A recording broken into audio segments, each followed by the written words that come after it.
Welcome to the news from Kazakhstan. We're back bringing you the latest. I'm Askat Sherlief, and here are the top stories. 12 inmates of the prison Dalinka in the Karaganda region committed an act of self-mutilation protesting against the administration of the facility. Members of European Parliament met with Kazakh authorities as well as members of opposition to discuss the current situation in the country. Mufti of Kazakhstan referenced the OSCE summit in his farewell blessing to the Hajj pilgrims. Mass action of self-mutilation is reported in the maximum security prison AK-159/7 in the village of Dalinka in the Karaganda region. 12 inmates have cut their stomachs open in protest against the actions of the administration. 4 of them remain in critical condition. Human rights activist Vadim Kuramshin, who keeps in touch with convicts, says that the injured people are not transported out of the prison in an attempt to cover up the incident. Supposedly, the activist even possesses inmates' lost letters where they blame the prison head Manarbek Bekshin. This prison is known for its devastating detention conditions and stringent treatment. Every inmate is subjected to beatings during the initial quarantine, and then later virtually for anything, including wrong looks, misstepping during a march, asking wrong questions, etc. Written complaints are punished with tortures and beatings. The press service of the Regional Department of Penitentiary Systems has confirmed the mass self-mutilation in Dalinka to the news agency Kaztek. According to the Penitentiary Systems Committee, the inmates in question were provided with first medical aid by the prison doctors. At the moment, their condition is considered stably satisfactory. The authorities have already launched the initial investigation. This is not the first act of self-mutilation in this particular colony. As a sign of protest against the harsh detention conditions, inmates have cut their stomachs open in June and September. We will continue to monitor the situation in Dalinka. 8 pupils of the Lyceum in Petropavlovsk were hospitalized on Monday diagnosed with intestinal infection. The deputy chair of the Sanitary Inspection Agency says specialists are currently working at the scene trying to find the source of the infection. This is already the 3rd outbreak registered in a month. 3 weeks ago, children in the village Yamishevo in the Pavlodar region were infected with hepatitis A. In a week, the same infection was registered in an Ekibastu school in the Pavlodar region with 22 children hospitalized and diagnosed with hepatitis A. Last weekend, the number of infected has reached 28. At the moment, the majority of pupils are undergoing outpatient treatment. The city prosecutor office is also investigating the outbreak since the source of the infection is still undetermined, since all previous leads have been dismissed recently. In the meantime, the health ministry advises the population not to panic, as similar outbreaks of the infectious and viral diseases among children in Kazakhstan are related to seasonal rise in incidence. There's no need to panic at all. Hepatitis is a disease spread through dirty hands, which means that following the rules of personal hygiene will protect you from this and other acute intestinal infections. A new scandal involving doctors is reported in the South Kazakhstan region. Apparently, the staff of the Koksayek neuropsychiatry clinic exploited their patients, forcing them to work for the deputy chief physician and a nurse. The violation was revealed by a special committee, but the case will likely lead only to an administrative punishment. Doctors of a psychiatric clinic in southern Kazakhstan forced patients to work for them, claim members of a special commission that visited the premise with a surprise inspection and found a number of missing patients. When we counted all patients who were supposed to be in the clinic, we found 4 missing. According to our data, 2 of them are working for the deputy head and the other 2 for the dietitian. Indeed, we later found the missing patients working there. 140 people are registered in the Koksayek psychiatric clinic, and only a third of them can do light work while still in the clinic, says the director. I don't know how this happened. When I talked to my subordinates about it, they didn't tell me anything. Later, the doctors wrote in the explanation letters that they invited the patients over for dinner. The supposed good deed would now be reviewed by the Regional Disciplinary Council. Without waiting for the outcome, the dietitian already resigned and the deputy chief doctor took a sudden sick leave. A disciplinary case had been instigated against the clinic's leadership, although not for the abuse of power yet. In the meantime, the Prosecutor General's office is reviewing the results of its work in the area in the last 9 months. A ton of egregious violations have been found in the work of mental institutions across the country. There are cases when doctors discharged patients who later committed crimes due to their inadequacy. For instance, 1 month after being discharged from a Kostanay clinic, a schizophrenic patient killed her mother and a nephew. In total, inspectors counted 7,000 mentally ill patients across the country, whose rights have been violated by the medical personnel in one way or another. The abuse list is topped by the Karaganda and Kostanay regions.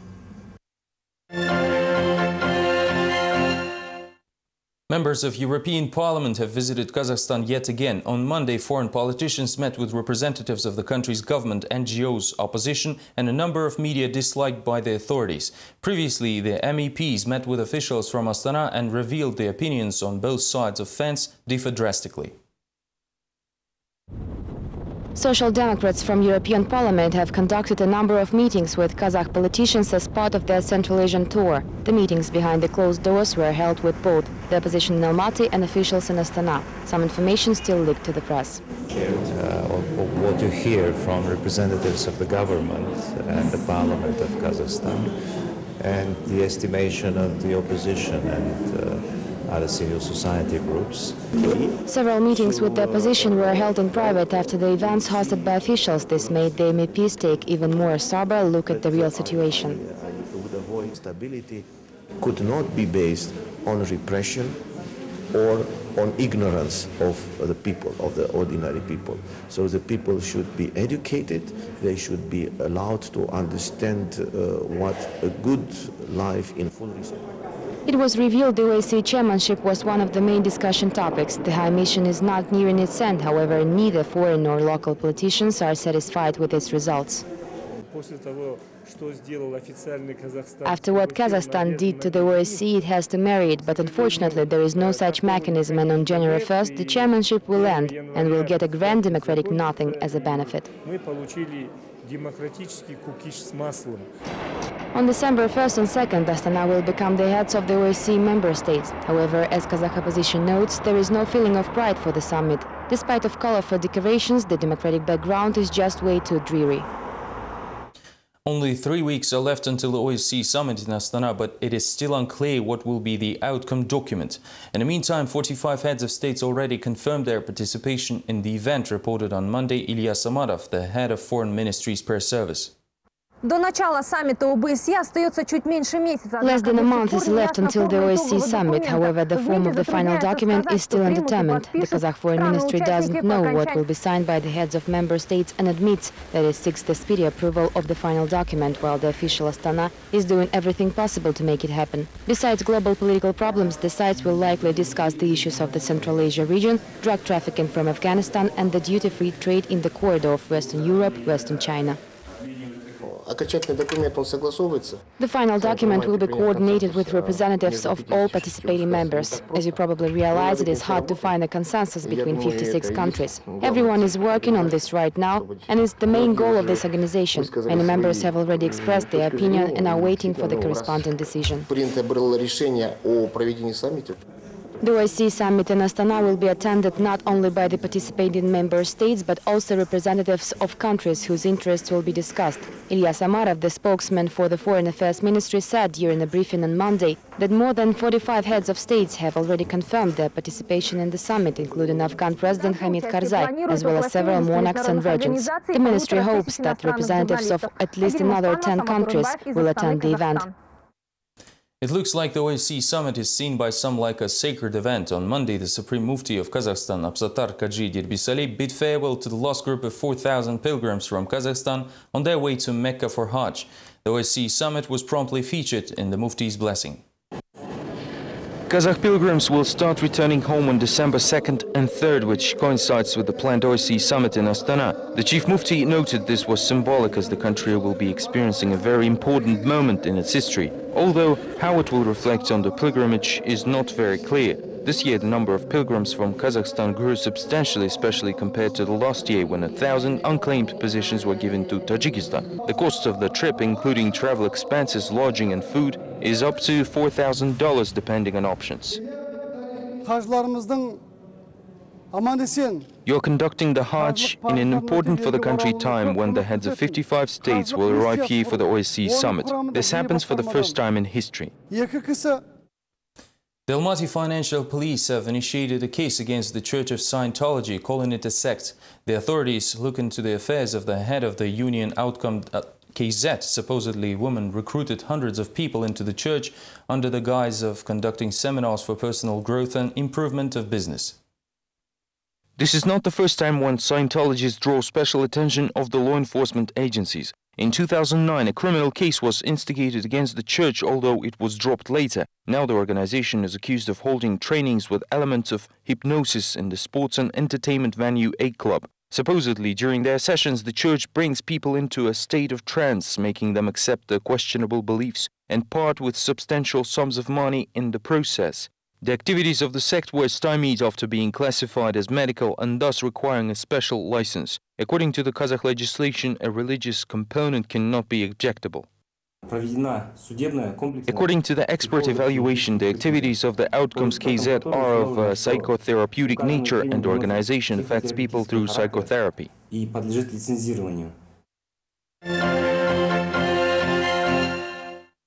Former flight attendants of the company Kaz Awil Jali are preparing to file a suit against the Kazakh Labor Ministry. More than 500 people demand to reinstate the previously dropped high pensions and compensations. Fired back in 1997, attendants only now found out about the unfair conditions while registering for pensions. Former flight attendants intend to sue the Ministry of Labor and Social Protection. They demand to reinstate the dropped raised pensions and compensations for harmful work conditions. Back in 1999, the authorities have equated flight attendants with ordinary employees, and the initial protest was ignored. Former flight attendant Tatiana Shavlevskaya says that while registering for pensions, many of her colleagues found out that occupational diseases were not included in the calculations. We are told that Kazakhstan doesn't have special institutions that can prove the harmful nature of work conditions, but it can be easily identified since these payments have been reinstated in all other countries of the CIS. Around 500 flight attendants across the country plan to strive for their rights. They say that until 1999, flight attendants and pilots used to receive higher pensions, while now it is less than $100. Complaints have been already sent to the country's president, prime minister and the MPs. However, even expert of labor rights Nina Savitskaya doubts that the parliament will be interested in this problem. Per se, this problem will not be seen as serious enough to interest the parliamentarians. Independent trade unions are of the same opinion. The General Secretary of the Trade Unions Confederation, Murat Mashkenov, says the problem must be resolved now, while active flight attendants and pilots have not joined the army of the poor. The demands of pilots, flight attendants, just like those of the miners, are completely justified, and the state just needs some rule to address them. The MPs have confirmed that they have received the letter. The assistant of Gulzhan Karagusova, the former Labor and Social Protection Minister, said the parliament is working on a response. Flight attendants, however, already feel it will not be positive, as 500 people is just too few to form a protest group.